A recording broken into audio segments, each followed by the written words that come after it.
jumpa lagi bersama saya Sandro. Jadi wong ganteng sak donya mohon untuk tidak menyebutkan nama dan identitas dalam percakapan ini karena percakapan ini saya nekan dalam konten YouTube. Gimana Mbak? Ada masalah apa kok? Kelihatannya sampean ini tertekan sekali. Ya, sangat tertekan. Ya, mau nangis tuh kalau cerita. Dulu, jangan. Ya wis, Apa?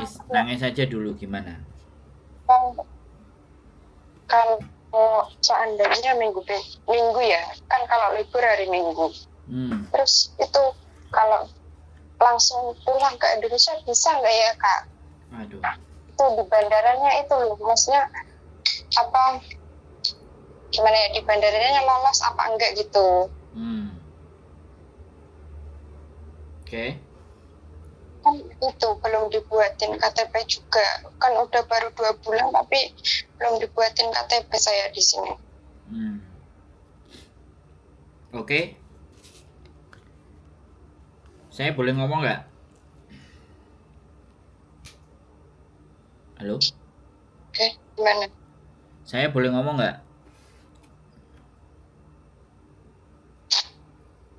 Punya sampean kok putus-putus Mbak, halo? Itu sinyalnya, ini kan di sini ada sinyal, kan pakai itu Wifi. Pakai wifi. Iya, wifi, tapi itu wifi-nya nggak bisa.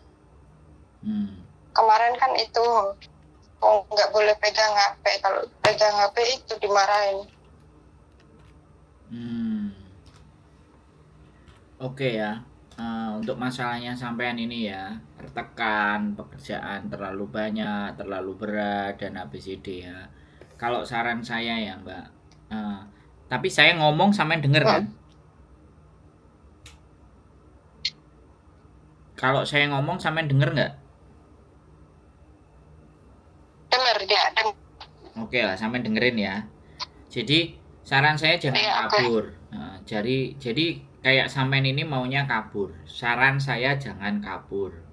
Ya, kalau sampean mau baik-baik, sampean kalau nanti hari Minggu libur, sampean boleh ke KJRI, ya kan? Ke KJRI minta tolong, ya, minta tolong. Kemudian untuk break kontrak, untuk tolong ngasih tahu agennya seperti apa yang sampean rasakan semuanya. Ke KJRI sampean tumpahkan. Oke, setelah ke KJRI, setelah minta tolong ke KJRI, apa jawabannya KJRI? Terus yang kedua, kalau sampean masih nggak puas, halo? Agennya itu udah nggak udah marah sama aku. Iya, nggak apa-apa. Majikan kan ponakannya aja. Mbak, sampean dengerin saya bisa nggak? Ya, oke. Sampean dengerin dulu saran saya, ya. Kalau sampean kabur bisa, nggak ada masalah. Sampean tak jawab dulu pertanyaan sampean, ben sampean nanti lego. Kalau sampean mau kabur bisa, tapi sekali lagi saya tidak menyarankan cara itu. Ya, itu kan membunuh masa depan sampean selanjutnya untuk di Hong Kong. Jadi berpikirlah agak sedikit lebih panjang, satu ya. Kalau sampean mau pergi, mau pulang, beli tiket, terus di bandara itu nggak ada masalah. Itu nggak ada masalah. Masalahnya sampean nanti sama PT, sama dokumen-dokumen sampean ditahan sama PT di Indonesia. Itu masalahnya sampean. It's okay. Ya, jadi kalau sampean tanya ke saya, tapi kembali lagi, cara itu sangat tidak saya sarankan. Saran saya adalah sampean ke KJRI, ya. Sampean ke KJRI, ceritakan semuanya, ya. Nanti KJRI pasti akan manggil agennya. Agennya nggak peduli apapun semuanya, sampean bisa langsung ambil surat namanya terminate kontrak, ya. Terminate kontrak itu sampean bisa kirimkan ke imigrasi langsung. Bisa by post, bisa sampean email, bisa sampean fax. Itu bisa sampean memutuskan kontrak secara sepihak. Nah, nanti setelah sampean kirimkan ke imigrasi 2 minggu setelah surat nyampe ke imigrasi, 2 minggu surat itu datang ke majikan. Nah, ketika datang ke majikan tanggal yang sudah sampean tentukan, 1 month notice itu 1 bulan selanjutnya, sampean pasti keluar. Sampean mau dimarahin, mau diapain dan semuanya, kalau sampean merasa tertekan, sampean tinggal telepon polisi. Ya. Telepon polisi itu 9993 kali. Nah, sampean rasakan, sampean ceritakan ke polisi, kok dia sudah berani lapor polisi. Itu caranya menghadapi, Mbak. Jadi jangan main kabur. Ya. Sekali lagi saya memberikan saran, jangan menggunakan cara main kabur. Sering sekali teman-teman yang nggak ngerti aturan, ya kan? Oke, kelihatannya sudah ditutup. Halo? Halo. Saya belum selesai. Saya belum selesai ngomongnya. Saya belum selesai ya. Banyak teman-teman yang menggunakan cara-cara seperti itu terus akhirnya nanti mau bekerja lagi di Hongkong dia udah agak kesulitan. Karena kabur. Jangan menuruti hawa nafsu. Sampean sudah datang ke Hongkong dengan pilihan sampean itu seperti ini. Ya. Dan saya nggak ngerti pada saat sampean di Hongkong itu sudah benar-benar memahami bagaimana Hongkong, karakter Hongkong, majikan Hongkong. Saya rasa enggak. Makanya cenderung ingin kabur. Nah, sekali lagi, sampean sudah sedih gak betah. Makanya hari Minggu, sampean harus banyak cari info. Banyak cari tahu kemana harus ngapain, apa yang harus saya perbuat. Itu harus. Supaya sampean kalau ataupun sudah nggak betah keluarnya itu dengan cara yang sesuai aturan. Jangan sekenanya kita. Gara-gara kita udah capek semuanya, akhirnya logika berpikir kita itu nggak jalan. Ya, kalau sampean percaya sama agen, datang ke sini boleh. Sampean percaya ke KJRI, sampean datang ke KJRI. Sampean nggak pingin ke KJRI, nggak kepingin ke agen, sampean pingin madul sama organisasi-organisasi yang ngumpulnya di lapangan itu boleh. Ngumpul-ngumpul di situ boleh. Sampean bertanya tentang keluh kesah sampean boleh. Sesuka hati sampean. Yang penting jangan pakai cara yang sampean omongin tadi. Langsung kabur terus pulang. Jangan. Sampean membunuh masa depan sampean sendiri waktu untuk kerja di Hongkong. Bisa dipahami, Mbak?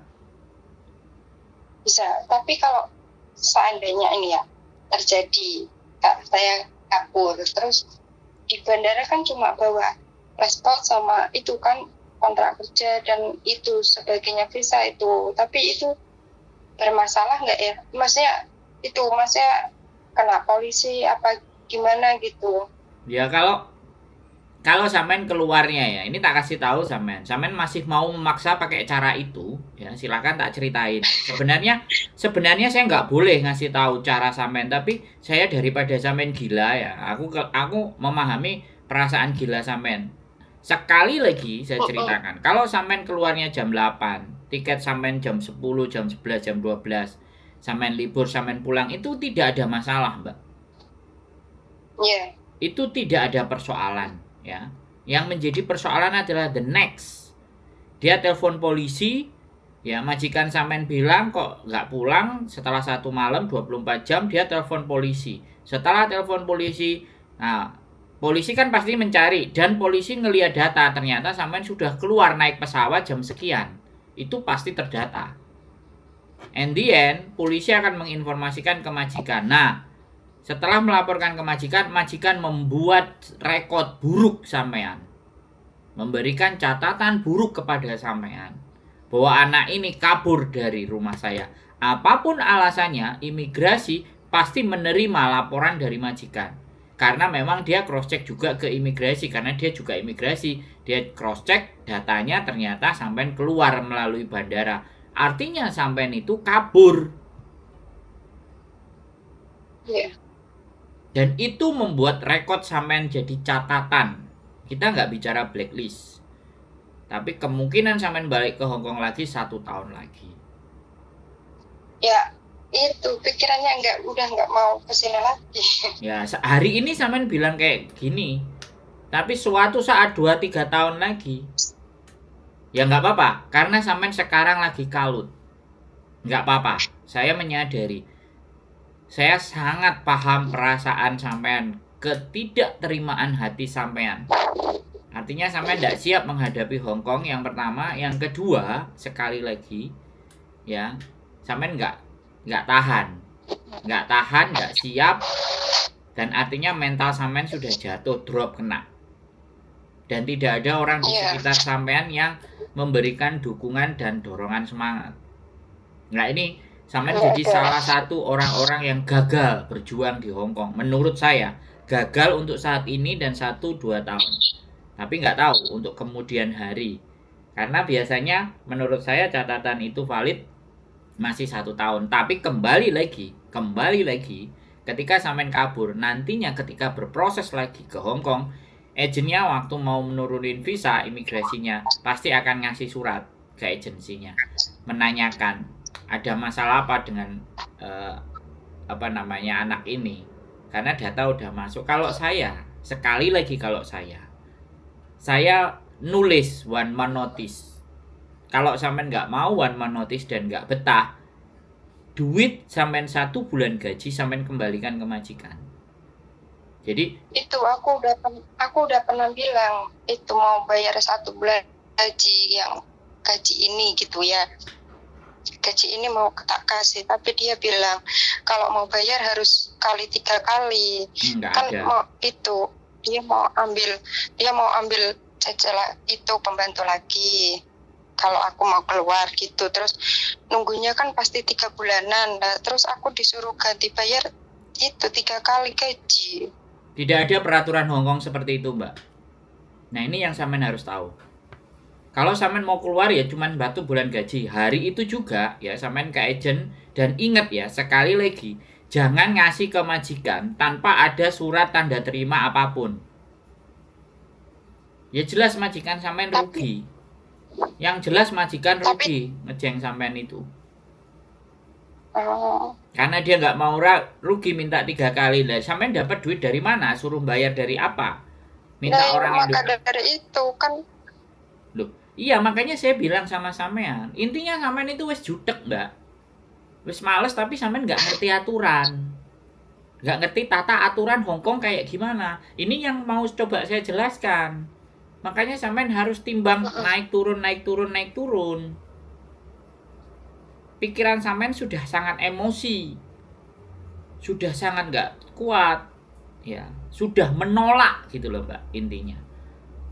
Karena perasaan sampean menolak, makanya segala daya upaya sampean berusaha. Makanya yang paling utama tanya, kalau aku kabur, pergi, itu kabur, Mbak, namanya. Itu pecundang, Mbak, itu namanya. Ya. Itu namanya orang pecundang, Mbak, lari dari kenyataan itu sampean. Tapi nggak apa-apa. Sekali lagi aku cuman ngomong.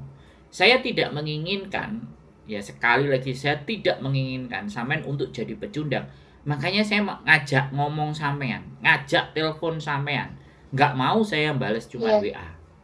Bila perlu saya ngajak ketemu sampean. Menyelamatkan satu orang. Menyelamatkan satu orang gitu. Nontonnya kakak di mana? Kalau mau ketemu. Kan di channel YouTube saya ada. Sampai nonton dari apa? Dari YouTube atau dikasih tahu sama teman? Dari YouTube. Nah, cari Rumah Kita di channel yang sampean tonton. Ada alamatnya, Kamsung Road. Di situ ada arahnya, ada jalurnya. Oh iya, itu berarti dekat sama aku. Nah, sampean harus diberikan penjelasan. Saya mau selamatin satu orang ini ya, hidup. Bagi orang lain semuanya nggak penting ya. Tapi bagi saya penting untuk ngasih info kepada sampean. Aku pengen itu, biar dengar penjelasan gitu loh, biar paham gitu loh. Iya, tapi sampean ini harus depan hadap rai, Mbak, hadap muka. Karena sampean tidak ada tempat. Besok minggu di kantor nggak? Kalau bisa kita di rumah, Mbak. Di rumah ada istri saya. Ya, saya mungkin keluar kalau hari Minggu. Saya datangnya sore.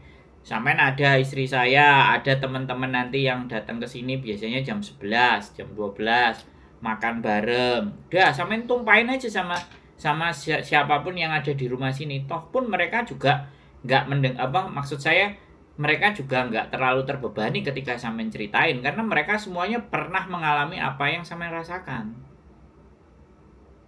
Jadi sampean itu butuh tempat untuk membuang keresahan itu loh, Mbak. Harus dirilis. Sorry itu saya ya, mohon maaf kalau sampean eh, tidak bisa menahan emosinya, tetap bersedih, nelongso, hidup saya kok begini amat. Enggak, tapi peduli. Saya peduli dengan teman-teman yang mempunyai kekuatan mental begitu tipis, dengan rasa capek yang sampean alami. Saya memahami, tapi saya mohon please jangan lakukan yang ada dalam pikiran sampean. Coba tenangkan diri dulu. Coba berpikirnya agak lebih jernih dulu. Sampean harus bergaul sama orang-orang yang positif, yang mendukung. Ya. Ayo, semangat, Mbak. Sampean tahu tujuan sampean ke Hong Kong ngapain? Ayo. Berjuang. Ada yang kayak sampean ngerasain. Ya, dia biasanya datang ke sini, masak-masak karena kemarin saya jalan-jalan ke Jepang dia nggak datang. Nanti sampean tak pertemukan sama dia. Akhirnya dia sanggup menjalaninya sampai finish kontrak, dan majikan yang hari ini itu katanya kerjaannya gampang sekali, mudah sekali, enteng sekali. Jadi sesuatu yang dia rasakan berat di masa lalu, setelah finish dia mendapatkan hal yang lebih baik. Nah, tinggal persoalannya, siapa orang yang bisa menguatkan sampean? Yang pertama diri sampean sendiri, yang kedua adalah lingkungan. Nah, kenapa sampean saya suruh ke tempat saya? Biar aura-aura positif, aura-aura keputusasaan itu bisa kita hempaskan gitu. Bisa kita kurangi pelan-pelan sehingga sampean bisa berpikir. Itu tujuan saya bikin konten itu, salah satunya juga ini nih. Biar nggak menyerah di tengah jalan, Mbak. Ayo berdoa, ya. Banyak orang yang memberikan dukungan sama sampean menurut saya. Tapi karena sampean nggak bercerita dengan siapapun, jadi orang nggak mengerti penderitaan sampean. Terus akhirnya sampean merasa seolah-olah di dalam hidup itu sampean hidupnya yang paling susah. Ya, oke, ya, nggak apa-apa, sampai nangis nggak apa-apa, nggak usah khawatir sama saya. Saya menyadari dan saya meyakini, ini juga bisa merilis, Mbak, merilis masa lalu sampean. Mungkin dulu sampean pernah memperlakukan orang seperti ini, seperti itu, nggak apa-apa, ya. Jadi, ya itulah hidup, Mbak. Kita harus kita bayar itu semua. Nggak apa-apa, ya. Tujuan saya ingin menguatkan hati sampean. Ayolah semangat kita semuanya, ya. Sampean terlebih-lebih, masa depan sampean masih panjang, ya. Sampean, aku ngerti semuanya datang ke Hong Kong ingin merubah nasib, makanya datang ke rumah kami. Ayo kita rilis, ya. Kita pelan-pelan terima keadaan. Kita pelan-pelan sadari bahwa Hong Kong memang seperti ini. Inilah yang harus kita hadapi pelan-pelan. Semuanya yang ada di sini pasti ketika sampean cerita itu tidak akan ada yang membuli dan mencaci. Yang pasti akan memberikan dukungan. Dan itulah yang sampean mau, kan? Ya, merasa sendiri kan sampean? Gak mungkin cerita sama keluarga kan, pasti disuruh pulang kan. Butuh. Enggak, itu saya udah cerita sama semua. Terus? Itu disuruh dan nunggu potongan. Tapi saya pikiran mau pulang. Nah, bahasa sampean kan juga belum begitu lancar kan? Ya, sedikit-sedikit. Yes, gak apa-apa, Mbak. Slow, tenang. Wes, tak dengerin. Sampean mau nangis boleh.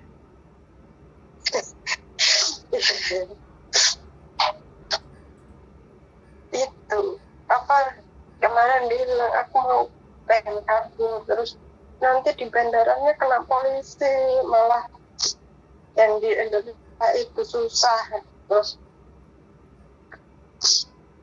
kan belum ada KTP juga gitu.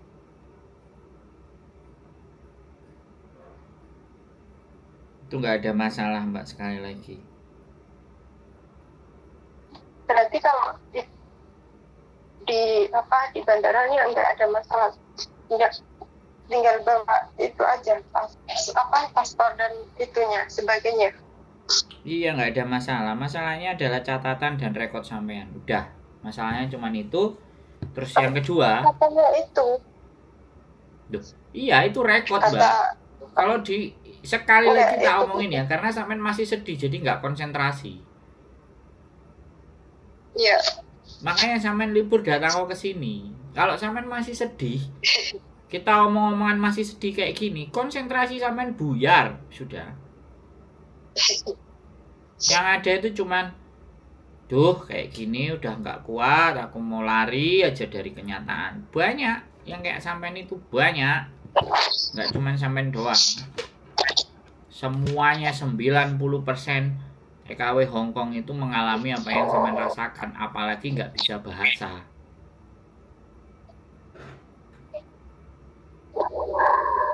Disiksa secara fisik, artinya disiksanya itu dengan pekerjaan yang banyak. Itu ditekan banget itu kerjanya, nggak boleh istirahat sama sekali.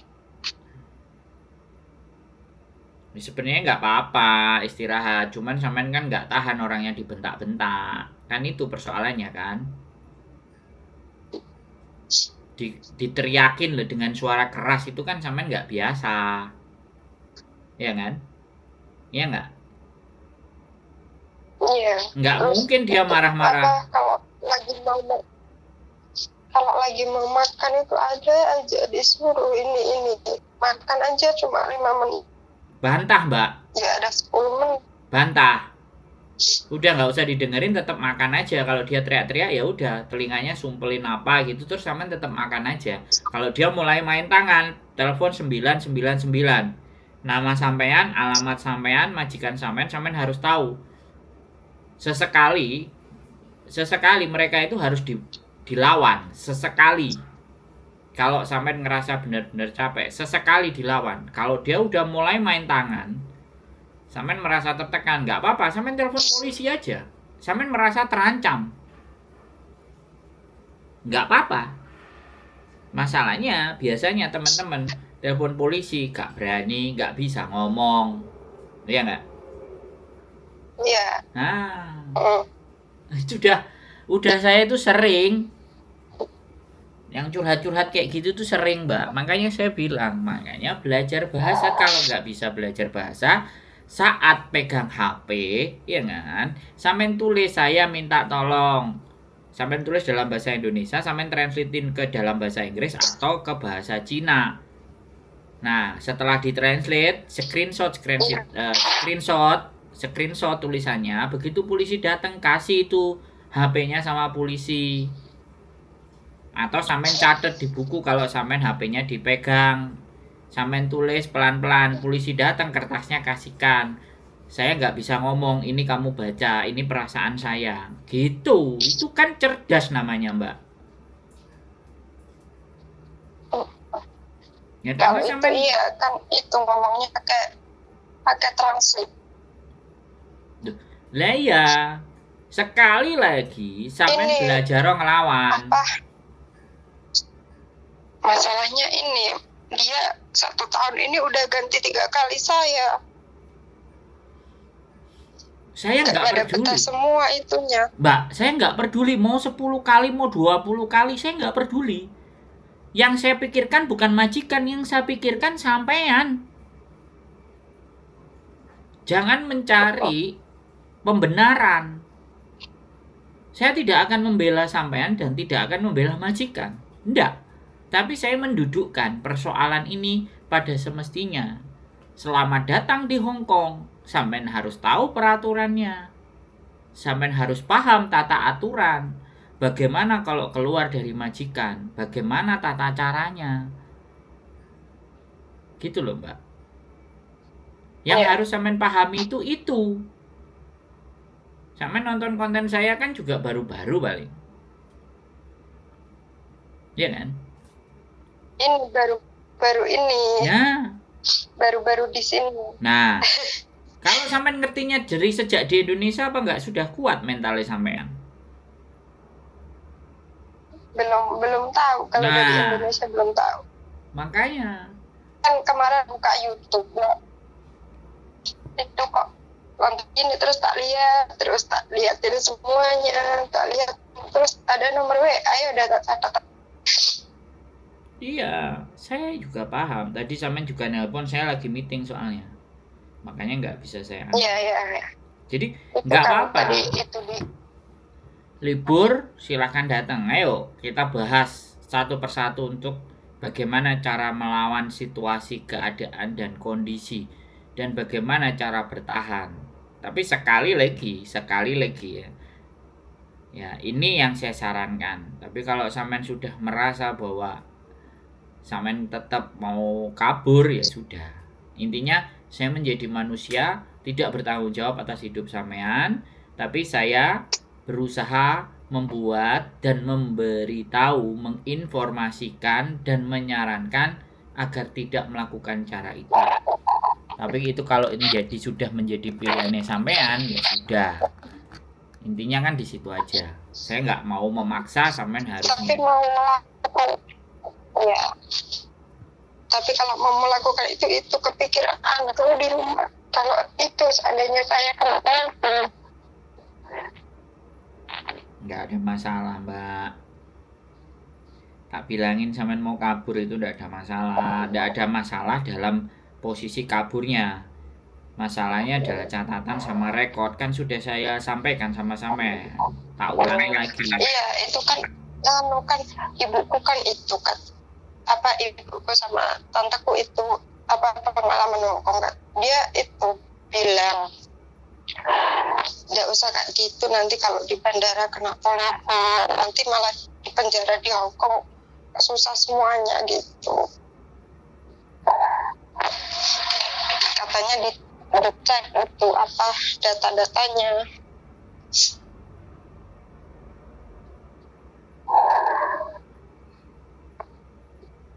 Ya mereka nggak kepingin sampai ngelakukan itu, makanya maunya kayak gitu.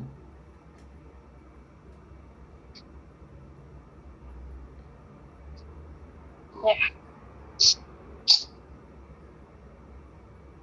Oke. Jadi mereka berharap sampai tidak melakukan itu. Jadi sekali lagi pertimbangkan ya, sekali lagi tujuan kita apa ya. Kesedihan itu nggak cuma sampean satu. Semua manusia yang datang ke Hongkong dengan cara seperti sampean itu hampir kurang lebih itu merasakan hal yang sama. Ini pun sampean masih baru. Yang sudah 19 tahun, 18 tahun, 10 tahun, 11 tahun itu yang kayak sampean juga ada. Udah kelamaan pulang di Indonesia, balik ke Hongkong lagi, jeglek. Gitu loh. Ya. Makanya tonton konten saya terus untuk menguatkan. Nah, nanti kalau libur silahkan. Ingin berkumpul, ketemu, menceritakan dan membuang segala unek-unek kayak sampean. Enggak apa-apa. Ya. Ya. Wes nggak apa-apa. Iya. Ya, sampean kalau mau nangis nggak apa-apa. Mau sama itu kabarin WA bisa kan? Ya bisa, kalau sudah dalam perjalanan, kalau sudah keluar kan HP-nya pasti dipegang toh. Boleh telepon. Iya. Kalau nggak dibales, kalau nggak kejawab bisa jadi lagi BO atau lagi mandi. Voice saja, di voice boleh. Ya. Okay. Ya, semangat ya, jangan kabur ya, please, tolong. Insya Allah. Ya, dikuatkan hatinya. Ya, selamat datang di Hongkong. Semuanya pasti akan terlewati, yakin saya. Oke? Terima kasih banyak ya. Ya, semangat pokoknya. Ya, jangan nyerah. Ya, nanti kita cari solusinya, jalan terbaiknya. Gimana cara ngelawan majikan? Ya, gimana cara menghadapi situasi sulitnya sampean? Oke? Masih ada solusi. Oke. Ya wes. Terima kasih. Semangat ya, sehat selalu Mbak E. Yuk. Oh, bye-bye. Assalamualaikum. Bye. Oke, teman-teman semuanya, depresi, ya, tidak tahan, tidak kuat, itu banyak yang mengalaminya. Dan saya sangat senang, ya, sekali lagi, teman-teman yang sudah subscribe saya senang sekali. Selalu memberikan support dan dukungan, ya kan. Jadi, tidak ada yang justru membuli, tidak ada yang justru yang memaki, tidak ada yang mencaci. Saya senang dan saya berharap, ya kan, channel YouTube saya ini kita gunakan untuk kita mendukung teman-teman kita yang merasa lemah, yang merasa kurang, yang merasa ada sesuatu yang tidak tepat dalam hidupnya. Kita berikan dukungan moral, dukungan semangat, ya kan, dukungan motivasi, apapun itu, ya. Ya, sekali lagi, ya, memang hidup di perantauan tidak akan ada yang mau bantu kita selain diri kita sendiri. Tapi ya mudah-mudahan dengan channel ini saya tetap ingin memberikan yang terbaik yang saya bisa dan yang saya mampu, agar kalian selalu punya semangat, selalu punya harapan. Oke, terima kasih. Keep stay tune my YouTube channel and see you next video. Bye bye.